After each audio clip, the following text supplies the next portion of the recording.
लेकिन जयंत जिज्ञासु जी, सम्राट चौधरी का अभी कुछ देर पहले उनका बयान आया है, आपका और कांग्रेस का सपना पूरा कर दिया है, लालू का और कांग्रेस का, उन्होंने, मोदी सरकार ने। इससे बड़ा हास्यास्पद और उपहासास्पद बात क्या होगी। और अरुण जेटली जी ने 2015 में जो सामाजिक आर्थिक जो जातीय सर्वेक्षण हुए थे उसके आंकड़े जारी करने को लेकर मना किया और क्या कहा कि सांस्कृतिक रूप से यह विवादास्पद है। और लालू प्रसाद जी राजभवन मार्च कर रहे थे। और हमेशा से हम लोगों का इस बात पर जोर रहा है कि जातिवार जनगणना किसी भी सामाजिक समूह के खिलाफ नहीं है। यह भारतवर्ष को आगे ले जाने के लिए, सामाजिक उत्थान के लिए, शैक्षणिक उत्थान के लिए, जो पिछड़ गए लोग हैं उनके लिए जो लोक कल्याणकारी राज्य में वेलफेयर स्कीम्स बनाएंगे उसकी प्लानिंग के लिए बहुत ही आवश्यक है। लेकिन अब तक तो पुराने डेटा से काम चलाया जा रहा था। और मैंने आपसे पिछली बार भी कहा कि 5 वर्षों से इन लोगों ने जो सामान्य दशकीय जनगणना को भी कराने में ये नाकाम रहे और दुनिया के 81% मुल्कों ने इसको कंडक्ट करा लिया। इस अकर्मण्यता पर ये लोग क्यों नहीं बोलते हैं? दूसरा, हम इसको किसी तरह के राजनैतिक प्रश्न से इतर, हम इसको एक बहुत बड़े सामाजिक परिवर्तन के लिए उठाए गए जरूरी कदम के रूप में देखते हैं।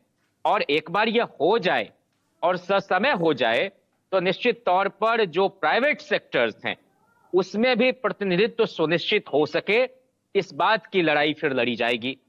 और ये लोग तो पूंजी परस्त लोग हैं, ये उद्योगपतियों के फायदे के लिए तमाम तरह की सुविधाएं देने वाली सरकार है। इनको जरूरतमंद लोगों से लेना देना नहीं है। इसलिए हमारा तो जो जंग और जिहाद है वो चलता रहेगा। और तेजस्वी जी ने कल ही कहा है कि अब तो ये पॉलिटिकल रिप्रेजेंटेशन भी डिफरेंट स्ट्रेटा ऑफ सोसाइटी को सुनिश्चित करने के लिए जरूरी होगा कि हम अति पिछड़े पिछड़ों के लिए भी संसद और विधानसभाओं की सीटों को आरक्षित कर सकें ताकि सबकी नुमाइंदगी सुनिश्चित हो सके और दोनों बातें साथ साथ चल सकें। महिला आरक्षण में भी हम कोटे में कोटे के पैरोकार लोग हैं, वो तो सरकार ने किया नहीं। फ्लैट वुमेन रिजर्वेशन लागू किया, तो ये सब हमारा एजेंडा रहा है। और इन्होंने क्या कहा कि नहीं, भाजपा जब सरकार में शामिल थी तब मंडल लगा। इससे ज्यादा माने मजाक क्या हो सकता है। खुद जॉर्ज फर्नांडिस जो बाद में एनडीए के कन्वेनर रहे, और उन्हीं का बयान मैं आपको सुना देता हूं। उन्होंने क्या कहा, जो आडवाणी जी से उनकी बात हुई कि अगर मंडल कमीशन की सिफारिश लागू नहीं होती तो फिर राम भक्ति आपको देखने को नहीं मिलती जिस मात्रा में और जिस ढंग से वो देखने को मिल रही है। ये हकीकत है और छिपाई जाती है हकीकत। 27% रोजगार सामाजिक और शैक्षणिक मामलों में पिछड़े लोगों के लिए रखा जाए, ये मंडल कमीशन की सिफारिश लागू करने का ऐलान 7 अगस्त को संसद में हम लोगों ने किया।